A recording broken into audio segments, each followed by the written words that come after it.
ಈಗ ನೀವು guarantee news ಸ್ಟುಡಿಯೋನಲ್ಲಿ ಕೂತ್ಕೊಂಡು ಹೇಳ್ತೀರಿ, ನನಗೆ ಆರ್ಥಿಕ ಪರಿಸ್ಥಿತಿ ಸರಿಯಿಲ್ಲ, ನಾನೊಂದು ಸಣ್ಣ ಅಂಗಡಿ ಹಾಕ್ಕೊಂಡು ಜೀವನ ಮಾಡ್ತಿದ್ದೀನಿ, ಮಕ್ಕಳನ್ನ ಎಲ್ಲ ನೋಡ್ಕೊಳ್ಳೋದಕ್ಕೆ ಕಷ್ಟ ಆಗುತ್ತೆ, 3 ಜನ ಮಕ್ಕಳು ಜೊತೆಗೆ ನನ್ನ ಮಗನೂ ಕೂಡ ಇದ್ದಾನೆ ಅಂತ ಹೇಳಿದ್ರಿ.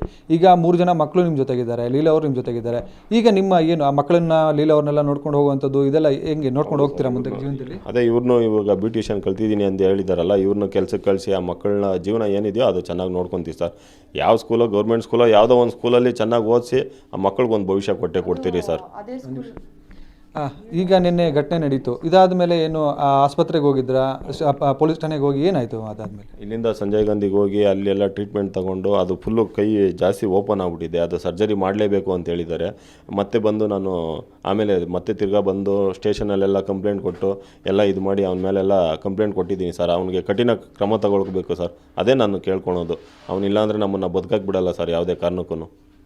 ಅಲ್ಲ, ರಾತ್ರಿ ಗಲಾಟೆ ಆದಂಥ ಸಂದರ್ಭದಲ್ಲಿ ಮಕ್ಕಳಿದ್ರು, ಆ ಜೊತೆಗೆ ನಿಮ್ಮ ತಾಯಿ ಇವರೆಲ್ಲ ಇದ್ದಂಥ ಸಂದರ್ಭದಲ್ಲಿ ಎಲ್ಲ ಭಯಭೀತರ ಆದ್ರೆ ಏನಾಯಿತು? ಎಲ್ಲ 3 ಮಕ್ಕಳು ಭಯ ಬಿದ್ದೋಗ್ಬಿಟ್ಟಿದ್ದಾರೆ ಸರ್. ಆ ಬ್ಲಡ್ಡು ಅದೆಲ್ಲ ನೋಡಿ, ಅವನ ಕಣ್ಣಿಗೆ ಹಾಕಿದ ಖಾರದ ಪುಡಿ ಎಲ್ಲ ನೋಡಿ, ಅಂಕಲ್ ಏನಾಯ್ತು ಅಂಕಲ್ ಎಲ್ಲರೂ ಹತ್ಕೊಂಡು ಎಷ್ಟು ಜೋರಾಗಿ ಬಂದರು ಸರ್. ಆ ಮಕ್ಕಳೆಲ್ಲ ಫುಲ್ಲು ಅವರು ಭಯ ಬಿದ್ದು ನೈಟೆಲ್ಲ ಹತ್ಕೊಂಡೇ ಇದ್ದಾರೆ. ನಾನು ಬರೋ ಗಂಟನು ನಾನು ಬೆಳಗಿನ ಜಾವ 5 ಗಂಟೆಯಲ್ಲಿ ಬಂದಿದ್ದೀನಿ. ಅದು ಮತ್ತೆ ಸೋಮವಾರ ಬಂದು ಸರ್ಜರಿ ಮಾಡ್ಸೋಕೆ ಹೇಳಿದ್ದಾರೆ ಸರ್.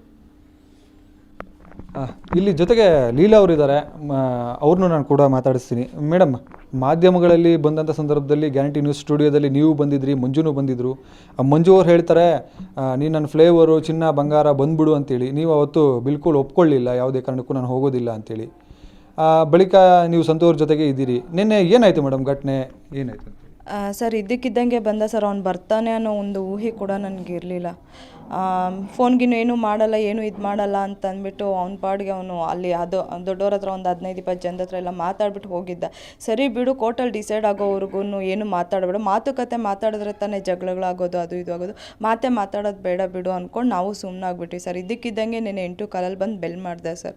ಸಂತೋರ್ ಕಾಲ್ ಮಾಡಿಬಿಟ್ಟು ಯಾವುದೇ ಕಾರಣಕ್ಕೂ ಬಾಕಲು ತೆಗಿಬೇಡ, ಈ ಥರ ಮಂಜು ಬಂದಿದ್ದಾರೆ, ಯಾವುದೇ ಕಾರಣಕ್ಕೂ ಬಾಕಲು ತೆಗಿಬೇಡ ಅಂತಂದರು ಸರ್.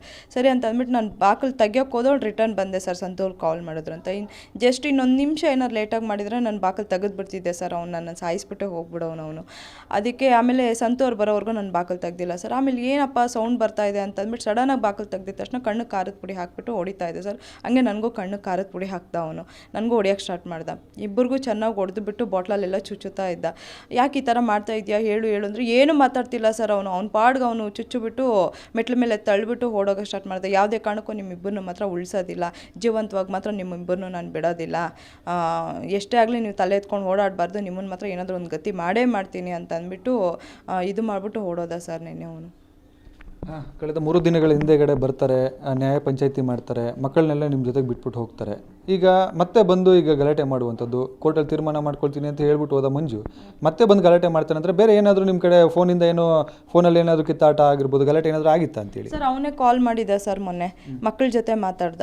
ನಾನು ಇತ್ಕೊಂಡು ಅಮ್ಮ ಕೈ ಕೊಡು ಅಂತ. ನಾನು ಮಾತಾಡೋದೇನು ಇಲ್ಲ, ಫೋನ್ ಕಟ್ ಮಾಡ್ರು, ನೀವು ಮಾತಾಡಿದ್ರಿ ತಾನೆ, ಸರಿ ನೀವು ಕಟ್ ಮಾಡಿ, ನನಗೂ ಅವನಿಗೂ ಏನು ಮಾತುಕತೆ ಇಲ್ಲ, ಏನಿದ್ರು ಕೋರ್ಟಲ್ಲಿ ಡಿಸೈಡ್ ಆಗಲಿ, ಇವಾಗ ಮಕ್ಕಳು ನೋಡ್ಕೋಬೇಕು ಅಂತ ಹೇಳಿದಾನಲ್ವ, ಸರಿ ನಾನು ನೋಡ್ಕೊತೀನಿ, ಕಷ್ಟನೋ ಸುಖನ ನಾನು ನೋಡ್ಕೊತೀನಿ, ಯಾವುದೇ ಕಾರಣಕ್ಕೂ ನಾನು ಅವನ ಜೊತೆ ಮಾತಾಡೋದಿಲ್ಲ ಅಂತ ಫೋನ್ ಕಟ್ ಮಾಡಿಬಿಟ್ಟು ಸಂತು ಅವ್ರಿಗೆ ಹೇಳಿದೆ ಸರ್. ನಾನು ಬ್ಲಾಕ್ ಲಿಸ್ಟ್ಗೆ ಹಾಕೋ, ಸುಮ್ಮನೆ ಮಾತಾಡಿದ್ರೆ ನಮಗೆ ತೊಂದರೆ ಆಗುತ್ತೆ, ಯಾಕೆ ಬೇಕೋ ಅವನ ಜೊತೆ ಮಾತುಕತೆ ಏನು ಬೇಡ, ಕೋರ್ಟಲ್ಲಿ ಏನಿದ್ರು ನಾವು ನೋಡ್ಕೊಳ್ಳೋಣ, ಬ್ಲಾಕ್ ಲಿಸ್ಟ್ಗೆ ಹಾಕು ಅಂದರೆ ಬ್ಲಾಕ್ ಲಿಸ್ಟ್ಗೆ ಹಾಕಿದ್ವಿ ಸರ್. ನಾನು ಮತ್ತೆ ಅವನ ಜೊತೆ ನಾನೇನು ಕಾಂಟ್ಯಾಕ್ಟಲ್ಲಿ ಏನೂ ಇಲ್ಲ, ಮಾತಾಡ್ತಾನೂ ಇರಲಿಲ್ಲ ಸರ್. ಅವ್ನು ಕಾಲ್ ಮೇಲೆ ಕಾಲ್ ಮಾಡ್ತಾ ಇದ್ದ, ನಾವು ಮಾತಾಡ್ತಾ ಇರಲಿಲ್ಲ ಸರ್ ನಾವು ಅವನ ಹತ್ರ.